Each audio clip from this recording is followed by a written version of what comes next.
नमस्कार, स्वागत है आप सभी का। आप देख रहे हैं इंडिया डेली। मैं हूं आपके साथ गीतू चौहान और आइए शुरुआत करते हैं अपने इस खास बुलेटिन की। बता दें आपको, बिहार विधानसभा चुनाव की तैयारियां जोरों पर है और इसी बीच कांग्रेस पार्टी ने भी अपना चुनावी बिगुल फूंक दिया है। कांग्रेस ने पहली लिस्ट जारी कर दी है जिसमें 48 उम्मीदवारों के नाम शामिल है। तो सबसे खास बात यह है कि खुद प्रदेश कांग्रेस अध्यक्ष राजेश राम भी मैदान में उतर रहे हैं। बिहार में सियासी पारा चढ़ चुका है और अब कांग्रेस ने भी अपनी चाल चल दी है। पार्टी ने विधानसभा चुनाव के लिए अपने 48 उम्मीदवारों की पहली लिस्ट जारी कर दी है। बड़ी खबर ये रही कि खुद बिहार कांग्रेस के अध्यक्ष राजेश राम को कुटुंबा सीट से मैदान में उतारा गया है।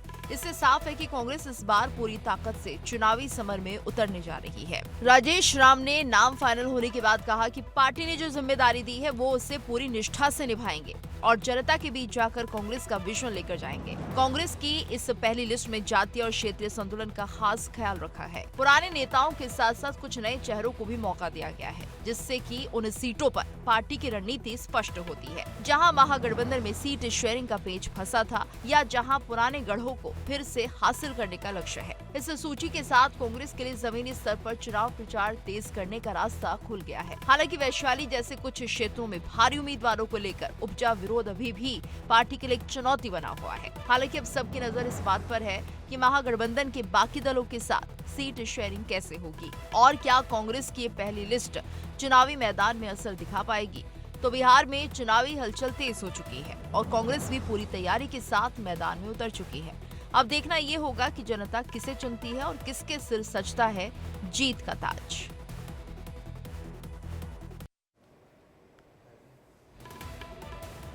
और बिहार चुनाव के पहले चरण को लेकर हलचल तेज है और आज नामांकन का आखिरी दिन है। बड़े बड़े चेहरे आज मैदान में उतरेंगे। कोई नामांकन पत्र दाखिल करेगा तो कोई शक्ति प्रदर्शन दिखाएगा। खास बात यह है कि लोक गायिका मैथिली ठाकुर और कांग्रेस प्रदेश अध्यक्ष राजेश राम भी आज अपना नामांकन दाखिल करेंगे। बिहार में चुनावी महायुद्ध का पहला पड़ाव और आज है नामांकन का आखिरी मौका। पहले चरण के लिए आज सभी दिग्गज अपना दावा ठोकेंगे। राजधानी से लेकर छोटे शहरों तक हर कहीं राजनीतिक हलचल तेज है। इस बार चुनावी मैदान में एक नया चेहरा है, लेकिन पहचान पुरानी। लोक गायिका मैथिली ठाकुर, मधुबनी की बेटी, अपनी मधुर आवाज से सबका दिल जीतने वाली मैथिली अब जनता का भरोसा भी जीतना चाहती है। वहीं कांग्रेस के प्रदेश अध्यक्ष राजेश राम भी आज ही नामांकन करेंगे। कुटुंबा सीट से उतरेंगे मैदान में। माना जा रहा है कि नामांकन के दौरान कांग्रेस शक्ति प्रदर्शन भी कर सकती है। आज कई और दिग्गज भी नामांकन करने वाले हैं। कोई अपने समर्थकों के साथ पहुंचेगा तो कोई सादगी से दाखिल करेगा पर्चा। लेकिन एक बात तय है, चुनावी रंग अब गहराने लगा है। प्रशासन भी पूरी तरह से अलर्ट है। सुरक्षा के पुख्ता इंतजाम किए गए हैं ताकि नामांकन प्रक्रिया शांतिपूर्ण ढंग से पूरी हो सके। तो बिहार में चुनावी घमासान अब जमीनी स्तर पर शुरू हो चुका है। आज के नामांकन के साथ तस्वीरें और भी साफ होंगी, कौन मैदान में कौन बाहर।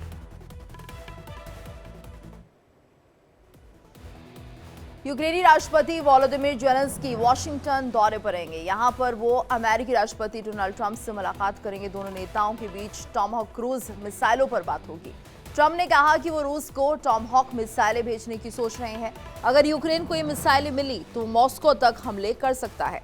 डोनाल्ड ट्रंप ने ज़ेलेंस्की से मुलाकात से पहले रूस के राष्ट्रपति व्लादिमीर पुतिन से फोन पर बात की है। अमेरिका के राष्ट्रपति डोनाल्ड ट्रंप ने यूक्रेनी राष्ट्रपति वोलोदिमीर ज़ेलेंस्की से मुलाकात से पहले रूस के राष्ट्रपति व्लादिमीर पुतिन से फोन पर बात की। सोशल मीडिया पर पोस्ट करते हुए ट्रंप ने बताया, मैं अभी राष्ट्रपति पुतिन से बात कर रहा हूं। लंबी बातचीत जारी है और मैं इस बातचीत के सभी विषय पर रिपोर्ट दूंगा। राष्ट्रपति पुतिन भी इसके समाप्त होने पर रिपोर्ट देंगे। बता दें कि अमेरिकी राष्ट्रपति डोनाल्ड ट्रंप ने आज यूक्रेन के राष्ट्रपति ज़ेलेंस्की के साथ होने वाली बैठक से पहले ये पोस्ट किया है। दोनों देशों के राष्ट्रपतियों के बीच मुलाकात अमेरिकी टॉमहॉक्स मिसाइलों की खरीद के मुद्दे पर होने वाली है। बता दें कि यूक्रेनी राष्ट्रपति ज़ेलेंस्की टॉमहॉक्स मिसाइलों की कीव को बेचने के लिए डोनाल्ड ट्रंप पर दबाव बना रहे हैं, जिससे कि रूस के साथ जारी अपने संघर्ष में यूक्रेन गहरी चोट कर सके। ज़ेलेंस्की ने अमेरिकी टॉमहॉक्स मिसाइलों की खरीद को लेकर ये तर्क दिया कि अगर अमेरिका यूक्रेन को टॉमहॉक्स मिसाइल देता है तो इन मिसाइलों से हमलों के बाद पुतिन को युद्ध समाप्त करने के लिए रूस और यूक्रेन के बीच सीधी बातचीत के ट्रंप के आह्वान को और गंभीरता से लेने के लिए मजबूर करेंगे। वहीं ट्रंप ने इजरायल यात्रा के दौरान रूस यूक्रेन युद्ध पर कहा था कि उन्होंने यूक्रेन में रूस के युद्ध को खत्म करने और पुतिन पर दबाव बनाने के लिए उनके साथ टॉमहॉक्स पर चर्चा करने की योजना बनाई है।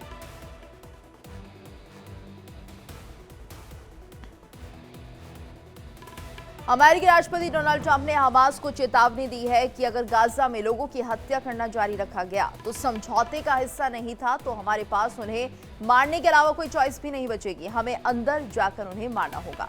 ट्रंप के इस मैसेज ने मिडिल ईस्ट में एक बार फिर से आग भड़का दी है। अमेरिकी राष्ट्रपति डोनाल्ड ट्रंप ने हमास को कड़े शब्दों में चेतावनी दी है। उन्होंने सोशल मीडिया पर पोस्ट साझा करते हुए कहा, अगर हमास गाजा में लोगों को मारना जारी रखता है जो कि समझौते का हिस्सा नहीं था तो हमारे पास उन्हें मारने के अलावा कोई और विकल्प नहीं बचेगा। बता दें कि ट्रंप ने ये चेतावनी तब दी है जब एक वीडियो सामने आया है जिसमें कि इजरायल के साथ युद्ध विराम समझौते के बाद भी गाजा में सार्वजनिक रूप से फांसी की सजा दी जा रही थी। दुनिया भर में इस वीडियो की निंदा हुई है। ट्रंप ने इस पर कहा, अगर ऐसी सजाएं जारी रही तो अमेरिका सीधे हस्तक्षेप करेगा। ट्रंप के इस पोस्ट के बाद ऐसी संभावनाएं जताई जा रही हैं कि अमेरिकी सेना कहीं हमास पर अटैक ना कर दें। हालांकि बाद में ट्रंप ने अपने बयान पर सफाई देते हुए कहा कि हम में से उनका मतलब अमेरिका नहीं, इजरायल था। बता दें कि पिछले कुछ दिनों में हमास ने कुछ बंधकों के शव वापस किए हैं।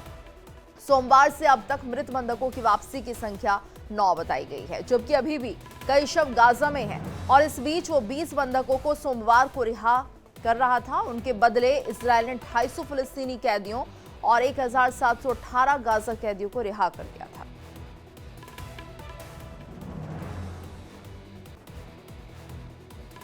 कॉमेडी किंग कपिल शर्मा के कैफे पर एक बार फिर से फायरिंग हुई है। कपिल के कनाडा स्थित कैप्स कैफे पर यह तीसरी बार हमला हुआ है। हमलावरों ने कैफे पर 9 से 10 राउंड गोलियां चलाई, जिसका वीडियो सोशल मीडिया पर सामने आया है। लॉरेंस बिश्नोई के गैंग के सदस्यों ने इस हमले की जिम्मेदारी ली है। कनाडा के सरे में कपिल शर्मा के कैप्स कैफे पर एक बार फिर से हमला हुआ। कैफे पर 9 से 10 राउंड गोलियां चलाई गई हैं। गोलियों की आवाज से कैफे में अफरा तफरी मच गई। फायरिंग से एक्सटीरियर में लगे कांच टूट गए हैं और दीवारों पर बुलेट होल्स हो गए हैं। कपिल के कैफे पर यह तीसरी बार हमला हुआ है और इस हमले में किसी के घायल होने की खबर नहीं आई है। लॉरेंस बिश्नोई गैंग ने फायरिंग की जिम्मेदारी ली है। सोशल मीडिया पर घटना का वीडियो वायरल हो रहा है। वीडियो में एक हमलावर कार के अंदर से ताबड़तोड़ फायरिंग करते हुए नजर आ रहा है। बता दें कि कैफे पर हमले के बाद गैंगस्टर गोल्डी ढिल्लो और कुलवीर सिद्धू ने पोस्ट साझा करते हुए फायरिंग की जिम्मेदारी ली। पोस्ट में लिखा, वाहेगुरु जी का खालिसा, वाहेगुरु जी की फतेह। आज जो सरे में कैप्स कैफे पर फायरिंग हुई है उसकी जिम्मेदारी मैं, कुलवीर सिद्धू और गोल्डी ढिल्लो लेते हैं। हमारी आम जनता से कोई दुश्मनी नहीं है। जिनसे हमारा झगड़ा है वो हमसे दूर रहे। जो लोग अवैध काम करते हैं, लोगों से काम करवाकर पैसे नहीं देते, वो भी तैयार रहे। जो भी बॉलीवुड में धर्म के खिलाफ बोलते हैं वो लोग भी तैयार रहे। गोली कहीं से भी आ सकती है। वाहेगुरु जी का खालसा, वाहेगुरु जी की फतेह है। बता दें कि कपिल शर्मा की कनाडा वाले कैफे पर इस साल पहली बार 10 जुलाई को और दूसरी बार 7 अगस्त को फायरिंग हुई थी। इस वारदात के बाद कई दिनों तक कैफे बंद भी रहा था।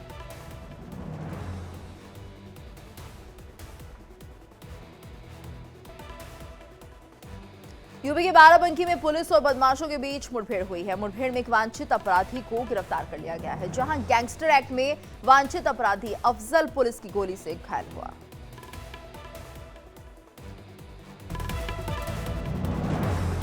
बाराबंकी के सथरिक इलाके में आज तड़के उस वक्त हड़कंप मच गया जब पुलिस और एक वांछित अपराधी के बीच मुठभेड़ हो गई। पुलिस को मुखबिर से सूचना मिली कि गैंगस्टर एक्ट में वांछित अफजल दुल्हीपुर साइफन चौपुला के पास छिपा हुआ है। सूचना मिलते ही स्वाट, सर्विलांस और थाना सतरिक की संयुक्त पुलिस टीम मौके पर पहुंची। इलाके की घेराबंदी की गई और तभी एक संदिग्ध शख्स पुलिस को देखकर भागने लगा। रुकने का इशारा किया गया, लेकिन आरोपी ने खुद को गिरता देख पुलिस पर फायरिंग शुरू कर दी। पुलिस ने भी जवाबी कार्रवाई की और आत्मरक्षा में की गई फायरिंग में अफजल के पैर में गोली लग गई। घायल हालत में अफजल को गिरफ्तार किया गया और इलाज के लिए अस्पताल पहुंचाया गया। आरोपी के पास से अवैध तमंचा और एक खोखा कारतूस और एक चोरी का मोबाइल फोन बरामद हुआ है। पुलिस के मुताबिक अफजल पर पहले से गैंगस्टर एक्ट समेत कई गंभीर धाराओं में मुकदमे दर्ज है और वो लंबे वक्त से फरार चल रहा था। जनपद बाराबंकी अंतर्गत अपराध एवं अपराधियों के विरुद्ध चलाए जा रहे अभियान के अंतर्गत स्वाट, सर्विलांस और थाना सतरिक पुलिस द्वारा संयुक्त कार्रवाई में अभियुक्त अफजल पुत्र इस्लाम निवासी सलारपुर थाना देवा, जो एक शातिर अपराधी है, जिसके विरुद्ध 18 मुकदमे पंजीकृत हैं गैंगस्टर सहित लगभग आधा दर्जन मुकदमों में वांछित था। पुलिस मुठभेड़ में लखनऊ अयोध्या हाईवे के पास दुल्हीपुर साइफन के पुलिस मुठभेड़ में उसको गोली लगी है और उसे उपचार हेतु जिला चिकित्सालय में भर्ती किया गया है। प्रकरण में अग्रिम विधिक कार्रवाई की जा रही है। जेएनयू के स्कूल ऑफ सोशल साइंसेज विभाग में जनरल बॉडी मीटिंग के दौरान छात्रों में झड़प हो गई और इस दौरान एसएफआई और एआईएसए ने एबीवीपी पर हमला करने का आरोप लगाया है। दिल्ली की जवाहरलाल नेहरू यूनिवर्सिटी में एक बार फिर बवाल देखने को मिला। 15 अक्टूबर को जेएनयू के स्कूल ऑफ सोशल साइंस में जनरल बोर्डिंग मीटिंग हुई। इस दौरान छात्रों के 2 गुटों में तीखी झड़प हो गई। लेफ्ट से जुड़े संगठनों और अखिल भारतीय विद्यार्थी परिषद एबीवीपी के सदस्यों के बीच कहासुनी हुई। ये बहस इतनी बढ़ गई कि हिंसक हो गई। बताया गया कि इस दौरान कई छात्र घायल हुए। इसमें कुछ महिलाएं छात्रा भी शामिल हैं। बताया जा रहा है कि लेफ्ट संगठनों एसएफआई और एआईएसए ने आरोप लगाया है कि एबीवीपी के कार्यकर्ताओं ने मीटिंग में हंगामा किया, छात्रों के साथ धक्का मुक्की की और माहौल बिगाड़ने की कोशिश की। एबीवीपी ने इस पूरे घटनाक्रम पर अलग दावा किया है। संगठन का कहना है कि एक वामपंथी काउंसलर ने उत्तर प्रदेश और बिहार के छात्रों के खिलाफ आपत्तिजनक और भेदभावपूर्ण टिप्पणी की थी। एबीवीपी ने ये भी कहा कि जब उन्होंने इस टिप्पणी का विरोध किया तो लेफ्ट से जुड़े छात्रों ने उन पर हमला कर दिया। इधर घटना के बाद यूनिवर्सिटी प्रशासन ने मामले की जाँच शुरू कर दी है। दिल्ली पुलिस की टीम भी मौके पर पहुंची। दोनों पक्षों से बातचीत कर स्थिति को नियंत्रण में लाने की कोशिश की जा रही है। कैंपस में अतिरिक्त सुरक्षा बल तैनात कर दिया गया है, जबकि प्रशासन ने छात्रों से शांति बनाए रखने और हिंसा से दूर रहने की अपील की है। यूपी के अलीगढ़ में खाद्य सुरक्षा विभाग ने बड़ी कार्रवाई की है। विभाग ने इस दौरान 4 डेयरियों पर छापेमार कार्रवाई की, जहां से डिटर्जेंट, आइसक्रीम पाउडर सहित कई चीजों के सैंपल्स जांच के लिए भेजे गए हैं। दीपावली के अवसर पर खाद्य सुरक्षा विभाग ने मिलावटखोरों के खिलाफ एक बड़ा अभियान शुरू किया। इस अभियान का उद्देश्य त्योहारों के समय लोगों को मिलावटी खाद्य पदार्थ से बचाना था। विभाग ने एक ही दिन में कई स्थानों पर कार्रवाई करते हुए भारी मात्रा में मिलावटखोर खाद्य पदार्थों को नष्ट किया। इसी कड़ी में खाद्य और सुरक्षा विभाग ने यूपी के अलीगढ़ में छापेमार कार्रवाई की। इस दौरान एफडीए की मंडल स्तरीय टीम ने 4 डेयरियों पर छापेमारी कार्रवाई की। टीम ने यहां पर छापा मारकर बड़ी संख्या में मिलावटी पनीर और नकली दूध बरामद किया। इसके साथ ही मौके से detergent, ice cream powder, milk powder, चना दाल, रिफाइंड पाम ऑयल समेत कई सैंपल्स जांच के लिए भेज दिए। जनपद अलीगढ़ के पिसावा और जट्टारी और गभाना क्षेत्र में छापामार कार्रवाई की गई है, जिसमें चारों मंडल के चारों जनपदों के अधिकारी और फिरोजाबाद के अधिकारी शामिल थे। पूर्व में भी हम लोगों ने कार्रवाइयाँ किया है। 4 प्लांट पहले भी सीज हुए हैं।